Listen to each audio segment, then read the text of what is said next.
Welcome to Queer Next, the podcast that puts the yeehaw in y'all means all. I'm your host, Beck. And I am your host, Dash. Welcome to today's episode.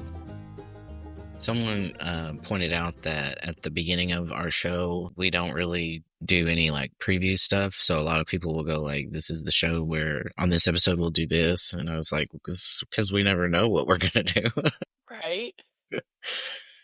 But that's very fair feedback. Isn't that what the title's for? I think different shows have different philosophies about how they choose their titles, and we haven't had a singular philosophy yet. We just whatever comes out, whenever it's time to pick a title. Right. Well, and thank you to several people have given us ratings on iTunes, and they don't call it that anymore. It's Apple Podcasts, and we've got a couple of reviews now from nice listeners, and some people have given us 5-star ratings on Spotify as well. So thank you if you're one of those folks. We really appreciate it. I read a thing the other day, it might have been a meme, talking about how just to even understand the word podcast, how you have to understand where it came from with iPods and standalone music players. It's becoming the language of old times, like saving a file or hanging up the phone or rolling down a window, all things we don't do anymore. Yeah. I remember the first time I saw a student write in their paper the word Googled as a verb. This was, I think, probably 2005. And I was like, what in the world is that? I understood it immediately because I was familiar with Google, but I was like, that's a new one on me. I'd never heard anybody use this as a verb before. Yeah. Pretty cool. I mean, absolutely descriptive. I knew exactly what she meant. It's better than the name that Google had before Google. They were Backrub. I backrubbed that. I traded a physical favor to the internet for this information. I lightly massaged for this information. It's a good thing that one didn't stick. Although it is kind of a missed opportunity. There would have been a lot of subcategories, probably. What do I get for a foot rub? That's Google Scholar. That's where the real weirdos hang out. Yeah, I love me a good foot rub. In exchange for information. Well, another thing folks helped us out with is we put out a call to the internet. We didn't promise any backrubs in return, though. For some new slides or slices on the wheel, what have you. Several of y'all have given us some things to add on here. One person left us a YouTube comment that said that they suggest vandalism for the wheel of what have you. And I think that's an excellent one, so I'm going to put that on here. We will not be incriminating ourselves or others when we tell these stories, but make sure the statute of limitations has run out before we cover these. Vandal is actually a racial slur, I believe. Hang on, it's time for a Dash's deep dive on Google really, really early in the episode for this kind of. You mean backrub? It always feels dirty sometimes, depending on what you're searching. It absolutely does. Yeah, there's a Germanic people in the 5th century. I'm not going to read this whole article. What do we call Wikipedia? I don't think I can say that on air. I'll have to bleep it out. And then there was a couple of folks on Facebook gave us suggestions. Friend of the show, Starlet, suggested. Woohoo! Yeah, hello, Starlet. Suggested wildlife. So as differentiated from pets or other animals. Clint suggested an interesting topic, queer films versus queers in films. I think that this is also can be applicable to Appalachian representations. So I'm just going to put queer representation here because there's limited space. We're wearing the same color shirt today. What's yours saying? Does yours say anything? Oh, mine's plain. Mine's just a plain V-neck t-shirt.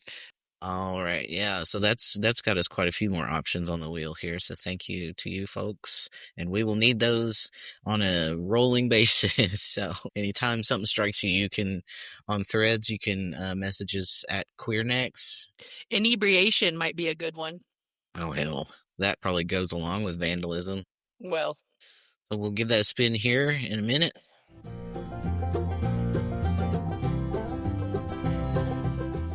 Your week been? It's been busy. I have been trying to catch up on all of the things I was not able to do earlier this summer that actually are my job. And I got some comments on my dissertation back. That's fantastic. Yeah, I'm going to address those and send them on to the committee and start scheduling a defense. That's crazy cool, man. I'm so proud of you.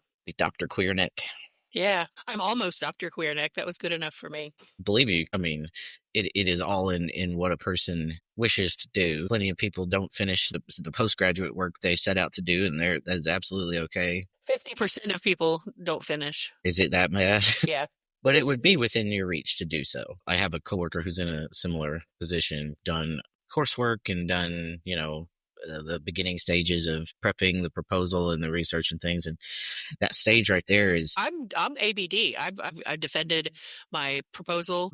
I passed all my exams. I did everything except write the damn thing. it is, I don't know. And if for someone who has to work, finding the time to consistently sit down and do something like schoolwork, it's dreadful. Yeah. And it's, even if it's fun, because I really enjoyed writing mine, but it was like I would have time to sit down and kind of like really, really let go a lot of thoughts I was having, but I would have to spend a half hour rereading everything I had said last time I got to do that. I'm so proud of you, man. That's awesome. Yeah, I told my parents today, because I hadn't been telling them that I was getting re-enrolled, because I didn't want to get their hopes up. I also was afraid, I think, of the possibility that they were disappointed in me flunking out. You didn't flunk out. I stopped out, I think is what they call it. I'm sure disappointment is not how they would characterize it, but just knowing that I had gone 90% of the way and then just kind of halted. I didn't want to reopen that topic until I had some actual news to give. So I told them this morning. What'd they say? They're excited. That's awesome. Yeah, they're just, I guess, proud and probably also happy for me that I'm picking up on something that I did regret not being able to follow through with at the time. If you are someone who is thinking about postgraduate education, there are a lot of things about grad work that makes it more doable. There's a lot of things that it does that undergraduate models aren't capable of doing because of the size of those cohorts that they admit. And they also, there's a possibility to do it with more financial support. A lot of grad programs fund their students. You get a stipend that you work for the most part, but it is not a lot of money. And so people still wind up needing family support or student loans to help pay for that. And I didn't have either of those things. Yeah, me neither. Because I was an adult and fucking poor white trash. So somebody dangled a job in front of me, which happens if you're someone who's willing to work and you stand still long enough. This has happened to me over and over again, and I'm sure it's happened to you as well. Like you're somewhere, you exhibit interest and knowledge and the ability to learn, and somebody says, "Hey, do you want a job?" That's how I got into Trio. That was actually one of the assistantships I had. And so they did, and I said, "Yeah, I'll triple my yearly income." As I started my professional journey before I had finished my academic one, and it just stayed that way for 10 years now. Yeah. My story was a little different. I was actively working on it, and then I got kicked in the teeth, not literally. I lost my dad, and then I lost my mom, and then I lost my adopted father just in 18 months. And then I had to move away from what I consider home now to back down to Appalachia for 14 months to clear out the property and to close my dad's business and to do all that. Real life just got in the way, and I feel so far away from mentally where I was, with academics and things like that. And you have to be in the right mind frame for that, and I'm just not. I wouldn't even know where to start again. And that might be what you winded up doing too, is starting with a fresh project. Yeah. And that happened to me. That was something else that happened. I was ashamed of what I was interested in researching. It didn't feel scholarly. And so I tried to come up with something. I think I was doing that thing where I was trying to speak the way other people who are also likely insecure and not in tune with what they really want to do either. I was trying to parrot some ways of doing academia that just weren't authentic to me. And so I put together this convoluted ass project and hated it. The only good thing to come out of that project was the mentor I gained was this chair that's been working with me the rest of the way through it. But we scrapped the whole project and I wrote a new proposal. My dissertation was about women and the way they are treated playing baseball in American culture. And big news in that front. This weekend today, actually, the first female umpire is going to be calling a game. She's going to call the bases today and she's going to call behind the plate tomorrow. This is years after Major League Soccer, after NFL, after NBA. They all have female umpires and referees. So Major League Baseball was definitely behind the curve on on this. And if you see any articles about it online, like on Facebook or social media, I recommend taking a look at the comment section just to see how bad it is. Like it's crazy. Because I was going to ask, as a baseball, scholar, is the misogyny like that much worse for baseball than other male dominated sports? I don't follow other sports, so I can't really speak to that. But I do know that people feel that baseball is definitely a male-coded sport, and they're because they keep talking about how can a person call a game if they've never played baseball. Jen Powell is the name of the woman who's going to be the umpire today. She played on the U.S. Baseball team, the women's baseball team, the national team. There are all kinds of leagues out there for women to play in, but it doesn't get any kind of recognition because they're not men. This doesn't count as when people make that criticism, they don't actually mean hasn't played the game. They mean hasn't played in the MLB. Right. And whoever's going to do that job is going to have to be a phenomenal talent, whether they're male or female. But it's just fair that women get a chance. There's nothing about having a penis that makes you inherently better at calling balls and strikes. No, it might be a hindrance. Yeah. But if people are even talking about stuff like that, like to excuse my language, but one of them said he hopes she caught a ball right in the beaver. And then they were calling women gashes and there was all the typical go make me a sandwich and it's going to be interesting that time of the month. And, she's going to be arguing all the balls and strikes and, all the bullshit things that you can imagine that they would say about women. But some of them got real nasty. It's so eye-opening that those people are real. 90% of the time they're men. Sometimes you get women doing it too. Yeah. But those people are going to work in the morning. They're going to their kids' PTA meeting. They're voting.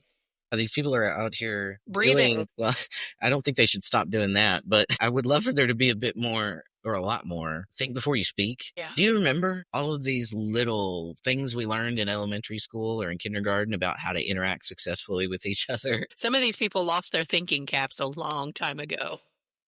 Count to 10. Get a back rub. What's her name? Jen? Yes. Powell. Pawol. Wish you the best, Jen. You're going to do great. Show those assholes. I'm so excited. Today, it's the Braves, and I'm blanking on who they're playing, but it's a Braves game. Braves Brewers, Braves Mariners, one of those. The Braves for sure. The Atlanta Braves are the team that she's calling. I can't wait to see how it goes. So baseball is kind of a purist. They're kind of traditional. We don't want to change kind of. Yeah, that's why we didn't get Jackie Robinson breaking the color barrier until 1947. Baseball is a really good reflection of American culture and the values that it holds, which is one of the reasons I was using it as a mirror to talk about American culture. Whatever's happening in American culture is also happening in baseball. You can almost guarantee it. I never did watch baseball much. I was raised on football because we were in Tennessee, and so Tennessee is the land of football, particularly college football. So, well, I hurt my leg around 2007. I went to the beach and I got MRSA in my leg, and it ended up being a diabetic wound, and I was in a boot for 18 months. It was a whole thing, and I needed a hobby that I could do from my couch that was cheap or free, and watching baseball really was the thing that met all of those criteria for me. It gave me something to do, and I played softball from T-ball all the way through high school, and then I played in community leagues after high school. I always followed the Cincinnati Reds. I'm a third-generation Cincinnati Reds fan. My father and grandfather were both huge fans, and it was just something that came natural. And then, like I said, I needed something to do that I could sit on my couch because I had to sit with my leg in the air, at all times. What are you going to do with that? You know what I mean? So that's how I got back into baseball, and I've been watching it consistently since I hurt my leg. Go Reds. Yeah, it's not something I don't follow any sports right now. I still, if there's a football game on, I will be just drawn into it. And so I'm not a fan of any particular, team, but the game itself, I love it. I think it's so strategic. It's chess, basically. I mean, it actually is like the way they line up. I mean, that's the pawns and the wide receivers. They're like the rooks. It has always seemed like a really intelligent game to me. I know football. I don't know which position is which. I know the quarterback. I know the center. I know some of the basics, but I took football theory as an undergrad. I dropped a class, right? And I had 12 hours and I dropped a class that put me under full-time status. And I needed like 1 credit hour or something to bring me back to where I was supposed to be. And it was the middle of the semester and I had to take a sprint class. And the only one that I could get into was called football theory. And it was me and the entire football team at Miami University. And there was one other girl. There were me and this one other girl. We had to do things like go to a practice and write a paper about what we saw. And in the it was like January, December, somewhere around there. I don't remember which exactly, but it was cold outside, and the class was held in the basketball stadium. There were classrooms underneath, like where the locker rooms and are and stuff. So we had to go there. And out in the main breezeway where people walk, we would go out and they'd teach me how to block and how to do all kinds of different things. I know all kinds of stuff about football. It's just too violent for me to really enjoy it. I think it's a beautiful game. It's just so violent. There's a lot of games out there that are just they're life ending or life ruining injuries waiting to happen. All right, let's see what this wheel lands on. Gonna give it a spin. We landed on the Great Outdoors. Great Outdoors. Which was just a lot of my life with the outdoors. I think there's like online, you see Gen Z like being shocked or not believing that we really were locked out of the house all day. See, I didn't have that. I've always been more of an indoor cat myself. Like I said, when I was a kid, the porn shop was open from 10 in the morning till 9 at night. So during those hours, and plus it was a half an hour away in town from where we lived. So I had basically from 9:30 in the morning till 10:30 at night that I could do whatever the hell I wanted to do. And my sister got married early. I was the youngest. So my sister got married when I was 10, 11, somewhere in that range. And then my brother, he moved out and lived with my dad when I was really young. So I became an only child. And so I had the house to myself. And so when you went outside or went out into nature, it was because you wanted to. As an even younger child, I would come home and I would play school with my friends after school. Like I was that kind of nerd. Or I would go read. Reading really was my lifeline. And then after all that shit with my brother went down, I started staying with my grandmother a lot. And there, I didn't even have access to books. So it was all TV all the time. What did you go outside for? I had a bike, softball. Was pretty much my entire world during the summers and that kind of thing. During the fall and winters, I always did bowling, which is an indoor sport. I was in leagues and did that kind of thing. You're such a dyke. I know.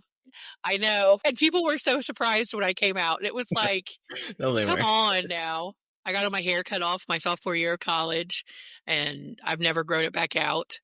I did all the baby gay things. Went to the fair here recently, yesterday. There's the county fair happening, and I forgot about this certain kind of lesbian ? You don't know because the aesthetic is very lesbian, but it could also just be that they're dressing like the boys who also are in 4-H.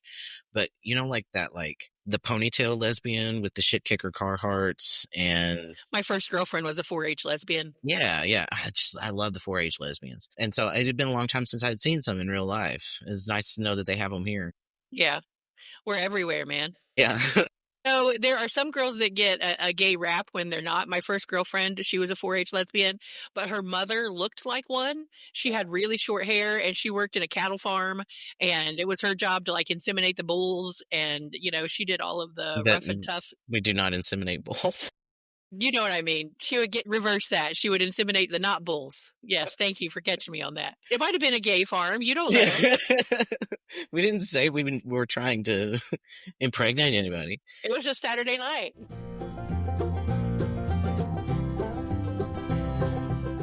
Well, and you're right, and that's what I was thinking too. Is like there's a certain spheres you go into in rural spaces where every girl looks like a lesbian, but it's just the aesthetic. That's so confusing for lesbians. You have no idea. Yeah, and it's like, are you or aren't you, or are you something else? Right?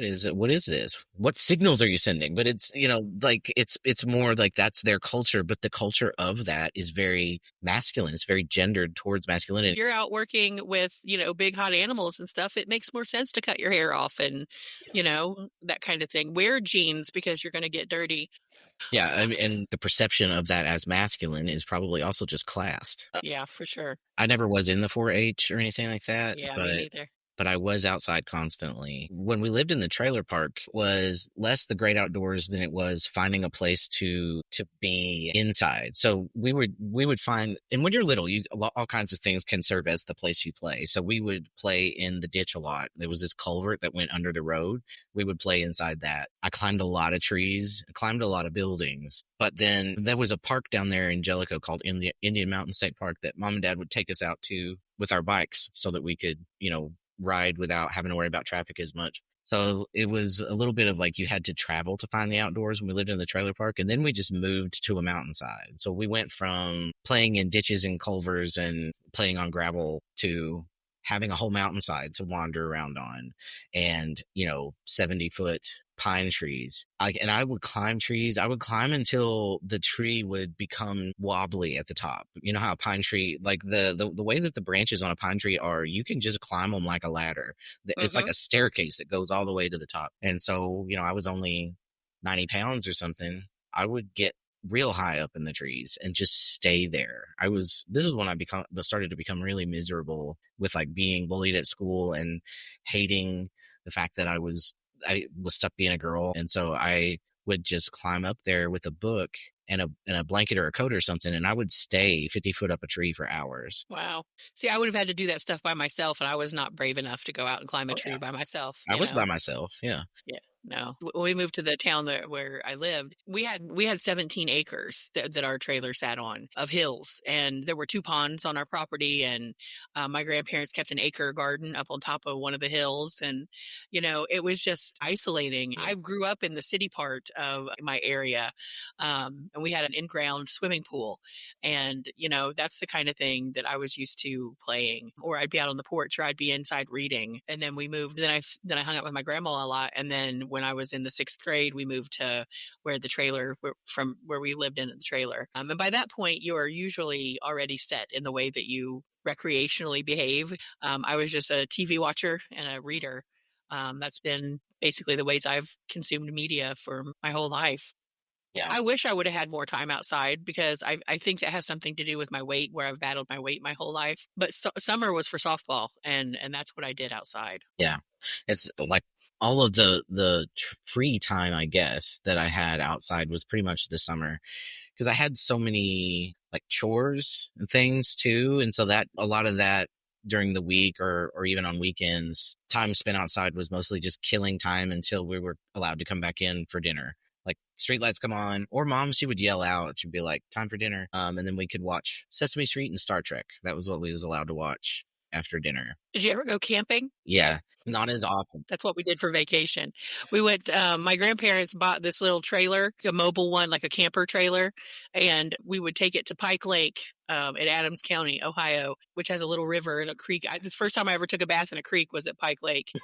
That's where I learned to fish. And like the things that I remember are little things. I remember making little, like they had a cast iron pie maker, and we made both apple pie and pizza pie. Awesome. And my mom putting her feet up against the retaining wall that they put around the fire, the metal one. She wasn't thinking, and put her tennis shoes up against that, and her feet melted to the fire. Oh my God. We had a lot of fun camping, and we did it with my mama and papa usually. Yeah, we didn't camp much. Went, and never with my parents, but they just worked a lot. So, yeah. But I went with some friends of theirs. That was the first time I shot a gun. Was this first time I went camping with these friends of theirs. Just they had 2 of them. One was I think a 22, and the other one was a revolver of some kind. I don't remember. I remember it like kicked really hard. And I was pretty good at shooting cans. Fishing, like that wasn't really a big part of our childhood, because you had to go to the park to go fishing and you couldn't leave with it. So plus we didn't have lures. I had some cousins though. That was all they did was fish. They even owned a fish store for a while. Wow. Yeah. They had a houseboat. Have you ever been on a houseboat? No, I've been on many a pontoon. Yeah. I mean, those are weird too. I think now they may be not as much like this, but it was literally a floating house. It had like a roof and sides and gables and siding and stuff, and it was just on water. That's awesome. Yeah, it was really cool. I loved that thing. I would have one now. I used to have a big fear of zombies, so every time I would move somewhere, I would have to come up with a zombie escape plan, like how I would fortify the house and get supplies and stuff like that. And I used to always think like the perfect way to survive a zombie apocalypse would be on a houseboat, because surely they can't swim. That's a good thinking.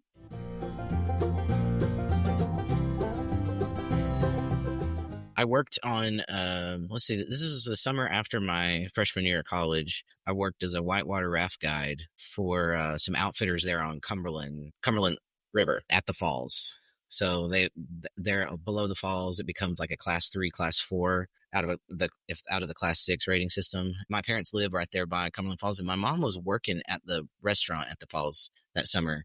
So I just drove in one time to go see her, and I saw this place with their hiring sign up, and I went in and I was like, that sounds really interesting. I'll do that. But I couldn't swim, and they were like, we don't care. Like, nobody can swim in a PFD. In fact, you'll kill yourself trying to swim in a life jacket because you're not trying to swim, you're trying to float. My mom and dad got a pontoon after I was grown. I was probably 19 or 20 when they bought it. So it was more of a later in life kind of activity.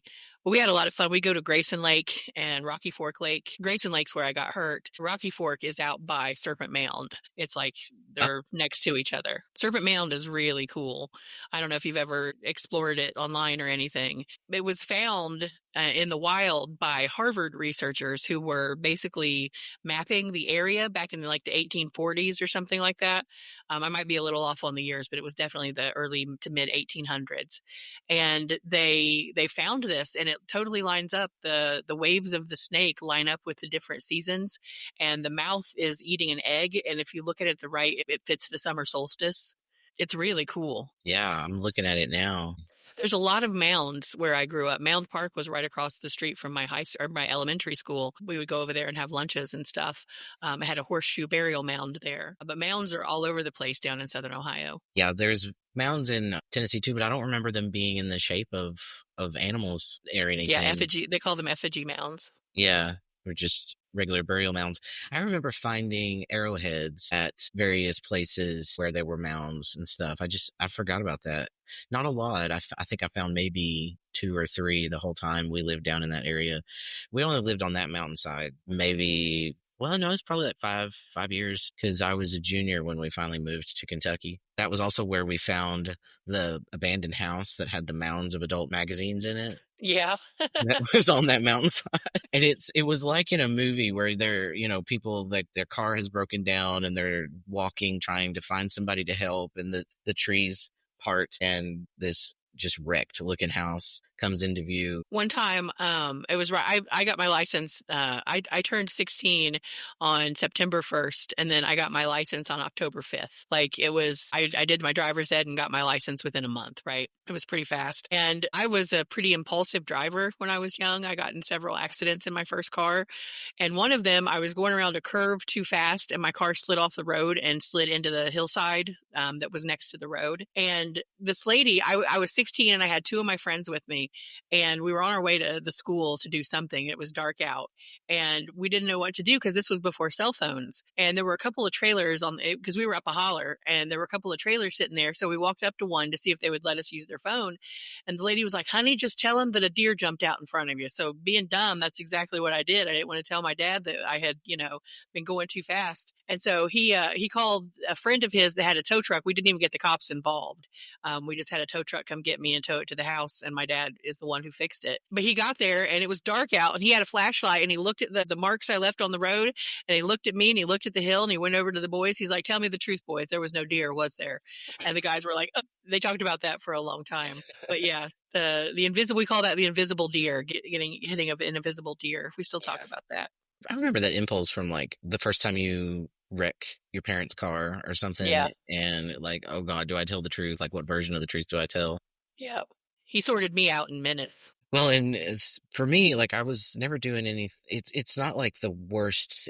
You're going to wreck a car, And so, like, we put a lot of pressure on people to be better drivers than they can possibly be. Most people can spend their whole life trying to become a mediocre driver and not succeeding, because it's ridiculous to think that everybody can be great at something like driving. Yeah. A person is as likely to be good at driving as they are to be good at singing. What would it sound like if we required everybody to go around singing all the time? Yeah.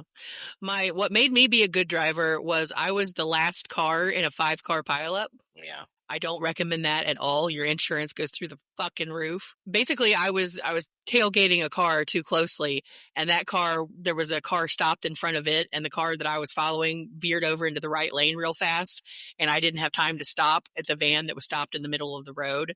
So I hit the van, and then it was a PT Cruiser is what it was. Yeah, I hit the PT Cruiser, and then they hit the one in front of them, and they hit the one in front of them, and they hit the one in front of them. I learned not to tailgate. I do not tailgate now. I keep several car lengths back, to the chagrin of some other drivers, but I'm a leave space between you kind of girl these days. That's the only acceptable version of defensive driving, right? Like being proactive about your own behavior instead of, this philosophy of defensive driving that they made us all learn about in the 80s or 90s it's basically assume everyone is stupid. And that leads to accidents. It leads to misunderstandings, doing things for other people that you don't have the right to do, making decisions for other people. That's always a bad idea. Yeah. Shanna tries to be nice to people in traffic, and I'm like, you cannot be nice. You have to be predictable. Yeah, That's exactly. that's the way to stay safe in traffic, is to be predictable. You can't stop and let somebody out because somebody behind you is going to hit you, or something bad is going to happen. And I've had to drill that into her over the last 20 years, but she's getting better. I mean, as much as you want to be a nice person, I love that about you, but you can't do it when you're driving. It's dangerous. Yeah. Same with like pedestrians and crosswalks. I mean, there's a reason some of these things, traffic laws, there's a reason they exist. They're arbitrary, yes, but we do have to all still operate. If we want to change them, we could, but we'd all still have to do the thing we changed it to. Otherwise, it becomes completely unsafe and unpredictable. Right. That's me being 45 years old and sounding exactly like I'm 45 years old. I'll be 47 in a couple of weeks, and it scares the crap out of me. You're a September baby. September the 1st. Yeah. It's Labor Day this year, so you're welcome. I got you off work for the day. Thanks. I arranged for everyone to have the day off. And people are like throwing parades in my honor and things like that. It's wild. It's pretty great. You deserve it. I do. I really do. No, I'm kidding. And I always get a 3-day weekend for my birthday. And a lot of people don't like Labor Day weekend because it's the end of summer and you got to go back to school and do all those kinds of things. But I like it because it's perfect weather. You always got gorgeous weather for my birthday. I always get, where it's the beginning of the school year, everybody's ready to go out and do something fun or have a party or whatever. As far as 3-day weekends go, like, federally established 3-day weekends, Labor Day is the elite option. I agree. Because all the things you said, but also ideologically, right? This is about like unionizing.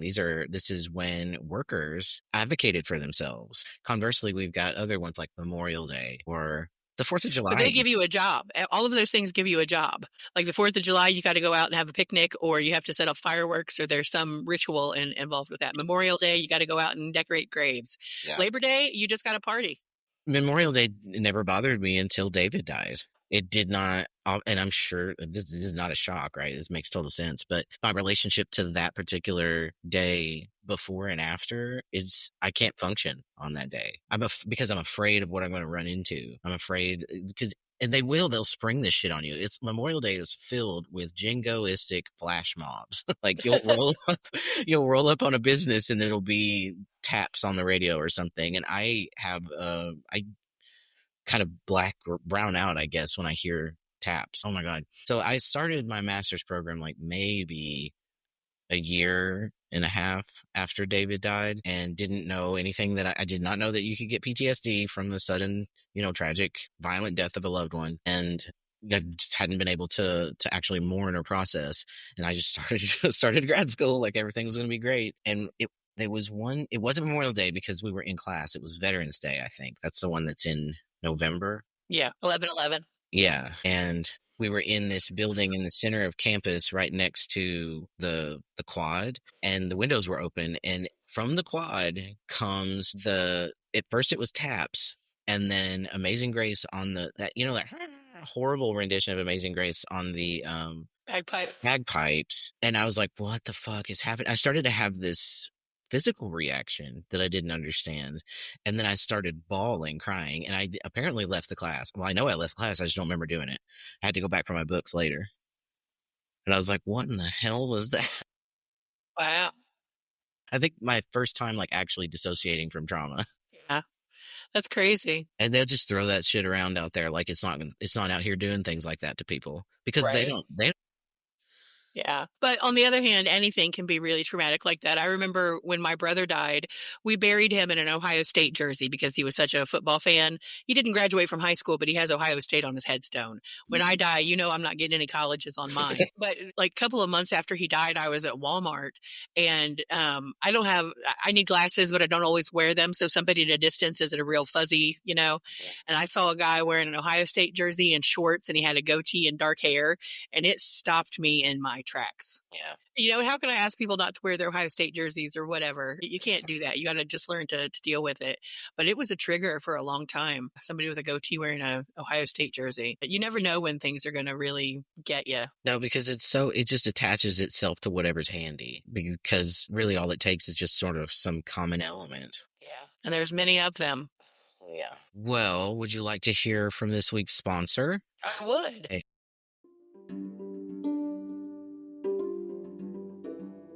It's about that time of year. It's back to school. This week's episode of Queer Next is brought to you by the yard sale. Not a garage sale or an estate sale, and certainly not thrifting. If it's not a 50-cent t-shirt pile on a dew-soaked bed sheet, you can keep it. Out here, a yard sale isn't a hobby, it's a survival tactic.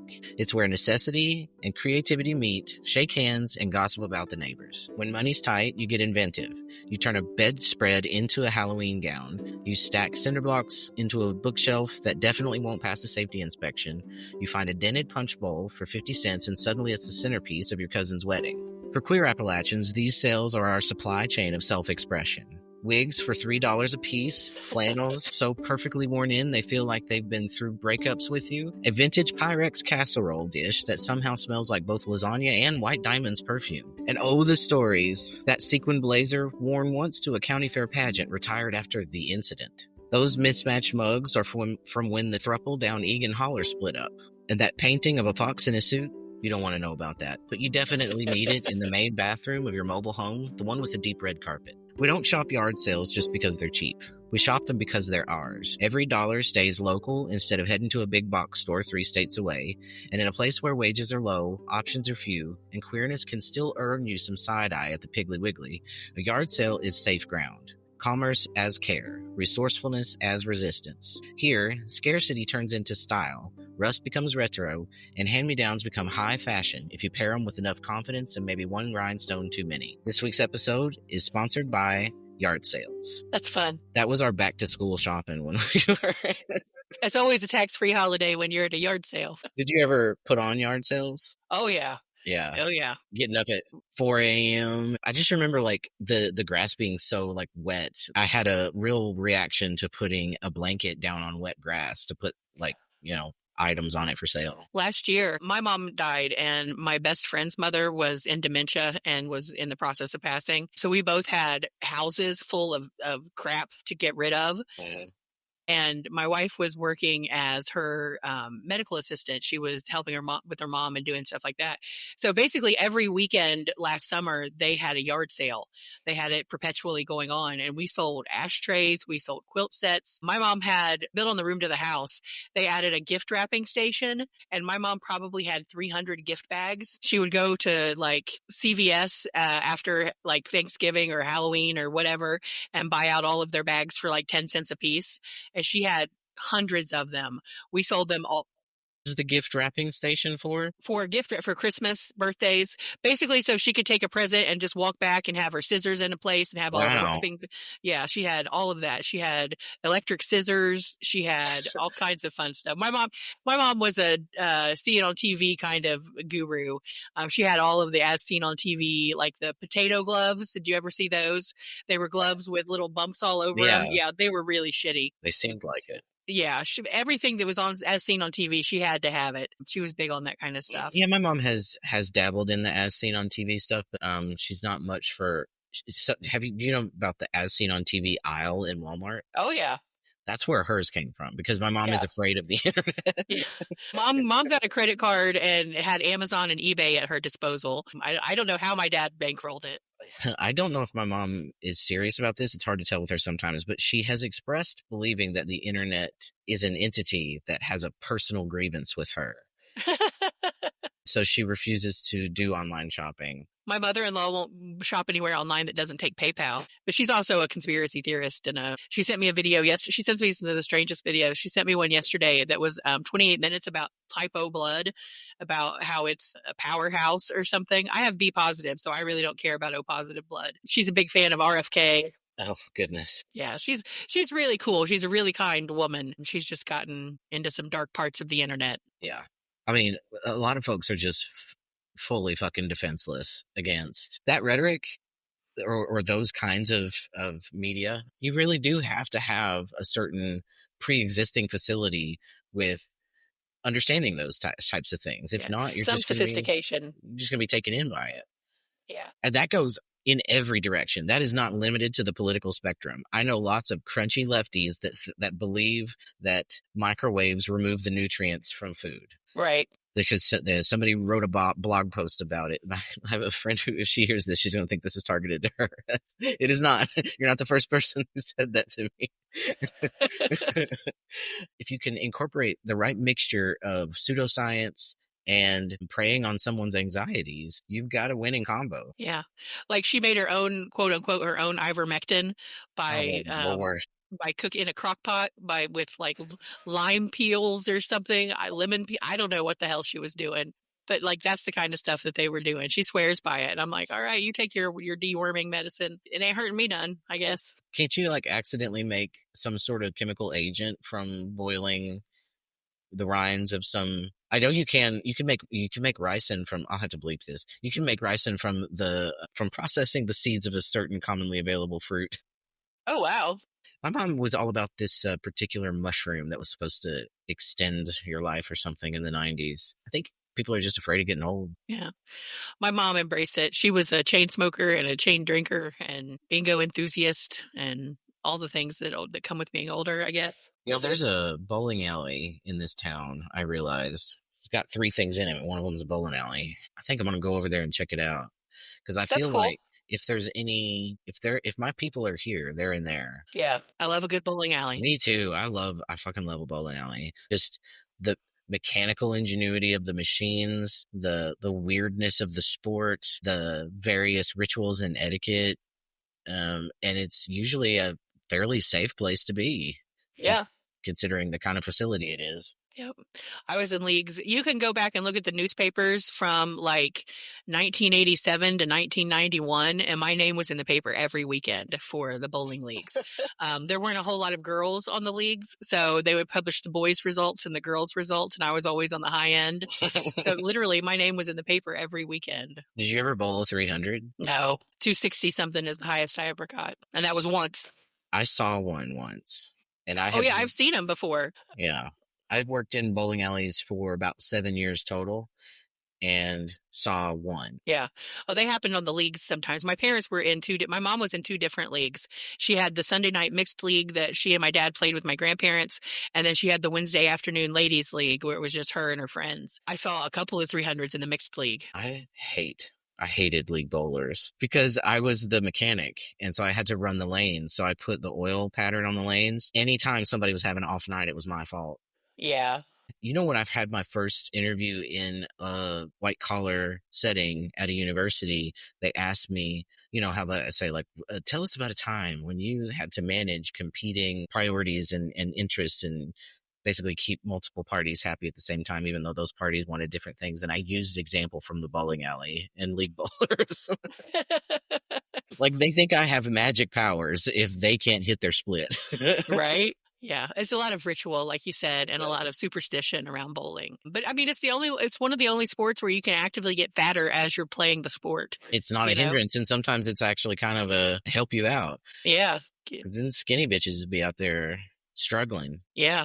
With their 8-pound wrist guards. Yeah, I do love a bowling alley, though. I still, I dream about the sound of ball hitting the pins still sometimes, which is weird.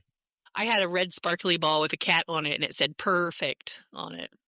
I never had my own ball. I had my own shoes, my own ball. Eric, we found a ball at the Goodwill up there, and he named it Dolores Mabel. And we used to take Dolores Mabel bowling pretty regularly there in BG. But I don't think I've been since. If we ever get to see each other in person again, we should go bowling. Yeah. I was thinking I might have to cut this out, but like, you know how I was talking about going on tour and stuff like that? And I was Yeah. like, we're too old to go on a tour like some sort of rock star, but we could set up like just once a month, like random show in some holler somewhere, like at a bowling alley. Or once every other month or something, like we do one show and be like, hey, you can come to this armpit in West Virginia and see us live. That would be so much fun. We'll have the best seats are for our non-drinking, and we got our low sensory area over here where you can bring your own earphones. The old people are gonna love us.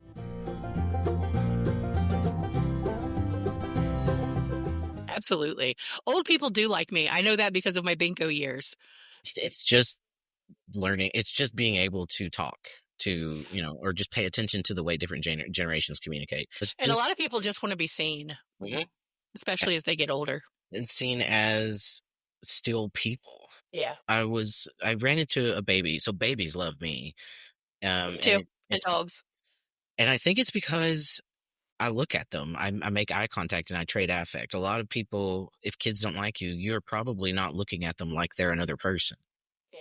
You have to actually you still use your facial expressions. You still smile. You still furrow your brow. You trade facial affect with them, even though, because they estimate that could be between 60 and 93% of our communication is nonverbal affect. When I worked at the photo studio, I shot a lot of babies. And one thing about being a child photographer is that you have to be okay with making a complete jackass out of yourself. Can we make some merch that says, I shot a lot of babies? Sponsored by Boy Titties. But yeah, we had a lot of little kids that would come in because we were known for our weddings and our senior portraits and things like that. But we had a lot of family portraits. We'd do Christmas photos. We'd do baby. We'd do whatever that you wanted us to. I did a tattoo book one time. I've done everything that you can think of when it comes to photos. But you really have to be comfortable with making a complete jackass in front of the parents to get a good baby photo. Yeah. And in the end, that's what it's about, because you make your money selling the prints. It's the product. The better smile that you can get, the better expression you can get from the baby, the more they're going to buy. Well, I believe it's time to hear a noun of Appalachian interest. I'm dying to hear about it. All right. Let's see here. All right, friends. Welcome back to Queer Next, the podcast where queer meets coal country. And today's installment of Nouns of Appalachian Interest is brought to you by the letter M. And no, not for mountains, though those are nice. Today we're talking about mason jars, those squat little glass time capsules that have held everything from last year's green beans to your grandma's mysterious apple pie moonshine that could start a lawnmower. Now let's get something straight. Mason jars are not just rustic Pinterest props or an overpriced drinkware at trendy restaurants. No, ma'am. Around here, a mason jar is a tool, a tradition, and sometimes a personality trait. First of all, let's talk versatility. A mason jar in Appalachia can be a cup, a flower vase, a lightning bug prison, a hardware organizer, or even a measuring device. Just fill it to the ring, they say. Or if you're in a real pinch, a to-go container for soup beans. And yes, we will circle back to soup beans forever. That's in the contract. Now, don't get me wrong, ball jars might be the most common, but if you're in the cabinet and you find an off-brand jelly jar with a cartoon on it from 1987, well, you have stumbled into a sacred relic territory. You don't throw away a jelly jar. You pass it down like family lore and trauma. And let's not forget the holy Appalachian ritual of canning season. This is not just cooking. This is generational survival prep. It involves a pressure cooker, an apron that smells like vinegar and hope, and enough mason jars to build a small glass fortress. Somewhere between blanching and sealing, your aunt will mention the war, and no one will ask which one. Mason jars are a symbol of Appalachian ethics, frugality, resourcefulness, and the deep-held belief that you should always have a jar of something pickled within an arm's reach. Also, if your cousin Jim ever hands you a jar of clear liquid and says, "Now don't tell nobody," congratulations, you've been handed either the strongest drink of your life or the fastest way to clean your engine. So here's to the mason jar. It contains multitudes, and tomatoes, and secrets. And if you ever break one, prepare for someone to say, "That was a good jar." Because in Appalachia, there are good jars, and then there are store-bought plastic containers, and we don't speak of the latter. That's it for this edition of Nouns of Appalachian Interest. Next time, we might just crack open the mysteries of kudzu, possum lore, or even why every grandpa in a holler owns at least 3 5-gallon buckets and a personal weather system. Until then, keep it queer and keep it sealed tight. I can't wait to talk about kudzu. We used to drink coffee out of mason jars. Yeah, like I've eaten chili out of mason jars. I've certainly eaten green beans out of a mason jar. Because you can microwave them. I would put pinto beans, like soup beans, and then some raw onion, like a layer, and then crumbled up cornbread Yep. in a mason jar, and then take that as lunch or something. Yeah. My mom did a thing where she she'd put buttermilk in a glass and she'd shred up some cornbread and put it in the bottom, and then she'd add bacon grease and a green onion. Yeah. And loved it. You told me that. The bacon grease is where she loses me a little bit, but because Fat's fat. I know, and I don't disagree. It's just I'm having trouble imagining that one because our version of that, we would put buttermilk and sugar in it. Gotcha. Yeah, so it was kind of like almost like a milkshake or something, or a protein shake. But I bet the bacon grease would. Do you have to drink it fast, or it becomes? I don't know. I would never try it. It was the bacon grease got me too. Yeah, because I couldn't imagine just drinking grease just on purpose. Because it would rehydrogenate or whatever it's called. Yeah, she said that she drank it because her dad offered her $5, and that was in the 50s.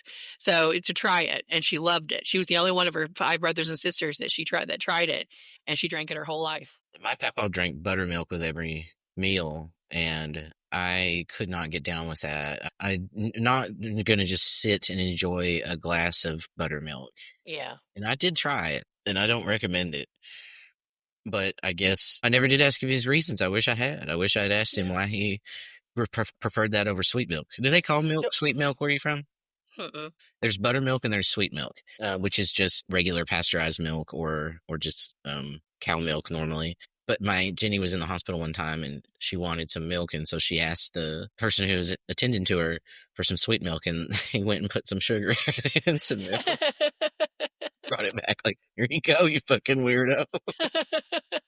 No, but they did call basically anything that can be pickled, they called mangoes. Yeah, you told me that. Green bell peppers especially were called mangoes. I wonder where that came from. Did somebody just hear the term and assume I did some research on it, and it came from the pickling tradition where for winter you would pickle everything from your garden. That way you had food for the winter.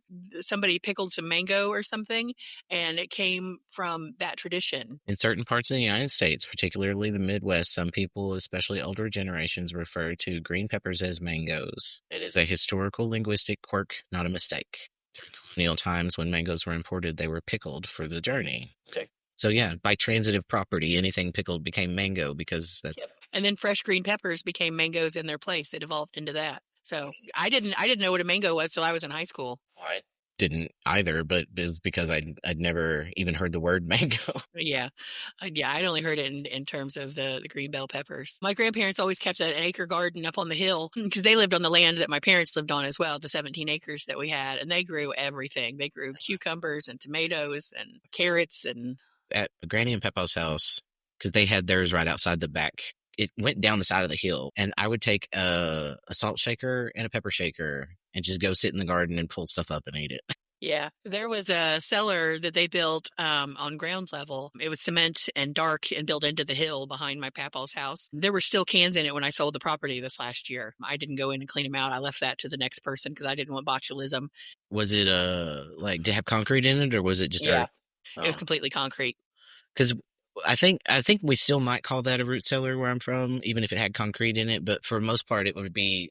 I think the root cellar was where anything could go that you would want to keep out of temperature variation. It was less about it being chilly. That was, I'm sure, a benefit, and than it was the air itself, like how rapidly the temperature could change. So they'd be canning down there, but they would also literally be roots hanging from the ceiling because it was just earth.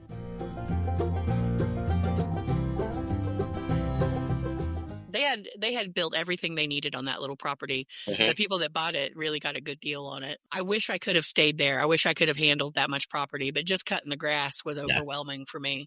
I only had 2 acres in Kentucky before I moved out here, and it took all of my free time, and it was bluegrass too. So if you don't know about bluegrass, it is, if it gets 1 or 2 days out of needing to be mowed, it is going to gum your mower up. You'll have to stop and clear that thing out every 10 feet because bluegrass, so there's gas, liquid, there's, solids, and then there's bluegrass. That is one of the physical states that matter can exist in. It is its own thing. And I had 2 acres of it. and not a lot of time. They said they were going to turn the back part of the property that goes straight up the hill into land for cows. They're going to put some cattle up there, which I think will be really interesting. But there's 2 houses on the property. There's my parents' trailer and their grandparents' house, which they build it out of 2 train cars end to end. So it's kind of a trailer. What? That's so cool. Yeah. And then they put a brick house around it. I've always wanted to do some shit like that. And I had the electricity off at Mama and Papa's house because, why pay for that? And I was given a tour to somebody, and it was like the middle of July, and it was so hot. And inside, it was a cool 60 degrees, and that was with no electricity. Wow. Yeah. Yeah, when we build our commune and incorporate into our own country, I'm not going to start a cult. It sounded really like I was some separatist. I'm too lazy for that.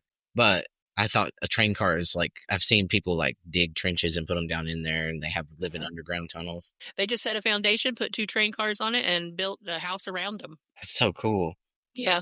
It was a very long, thin house. The stuff people come up with. Ingenuity for people that came out of the Great Depression is really fascinating to me. Yeah. My grandparents, we always called them the funky doos because they had funky hairdos. But I realized as I've gotten older, I have adapted to Papa's hairdo. Because he would part it over to the side, and there'd be a little flip. And he had more flip than I had. But I've got Papa's hairdos these days. Mama would tease her hair really tall and dye it so black it was purple. It was great. Awesome. Yeah. Yeah, I believe I got my Papa's hairline.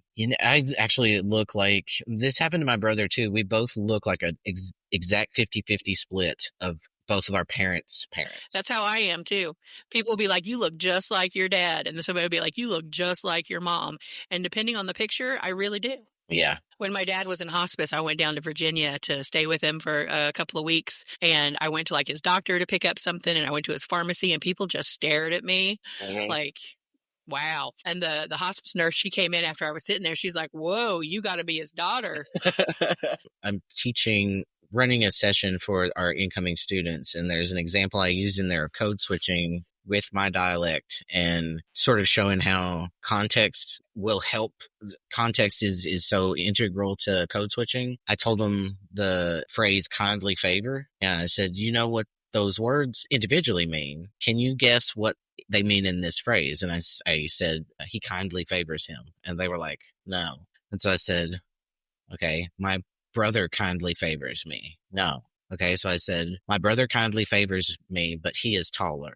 And a couple of people started to get it. And I said, my brother kindly favors me, but he's taller and has blue eyes. And even more of them. And I was like, does somebody have it?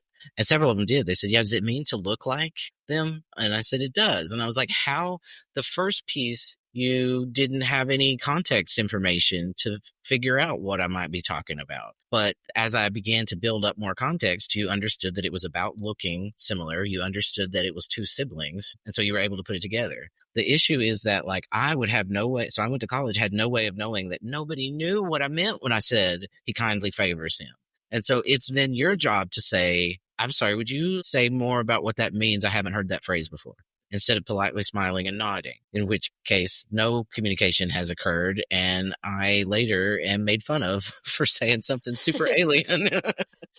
You look like you're from Kentucky. Yes. I still don't know what that means. What does listeners, let us know. What does it mean if a child says to you, you look like you're from Kentucky? Is this a Gen Z thing? At least they didn't say Ohio, because that's bad. And then I would have understood that one. What should we say to the folks before we go? Hit up the last yard sales of the summer. They're always the good ones when people are finally get to the crevices in the back end of their garage. Yeah, go support your local yard sales. Yeah, because those people really want to do well. They sold so much stuff at those yard sales. Quilt sets. My dad was a pocket knife collector, and we found over 50 pocket knives as we were cleaning stuff out. Yeah. There was one knife set.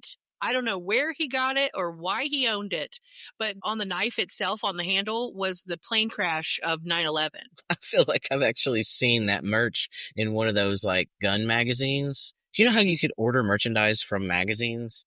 Yeah. Yeah, I saw there was a lot of commemorative weaponry with that on it. But it's the actual, like, the building on fire. Yeah. Like, just right after the crash itself. Like, why?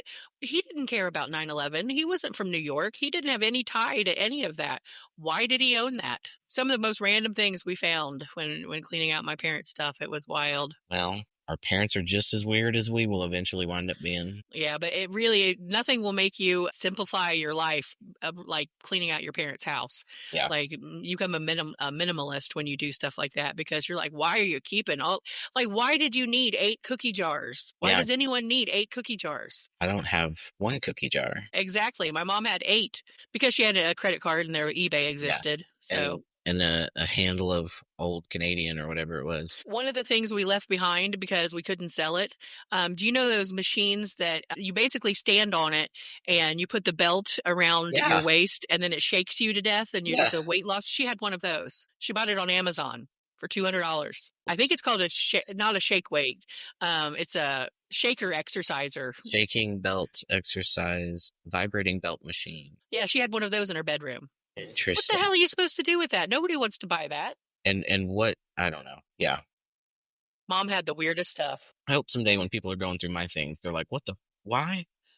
You kind of do want to mess with people a little bit. Like, you want to raise some questions with the things you leave behind. Well, listeners, if you can do us the kindness of leaving us a 5-star review on Apple Podcasts or Spotify, or rating and give us a review. Some folks I think are giving us 1-star reviews, even though they haven't listened because they don't like who we are. So help us claw back from that unfair rating, and follow us on Instagram at QueerNex and also on Threads. I will try to do better at posting things on there. And we'll see you next time. Say hi to your mom and Neil. Bye.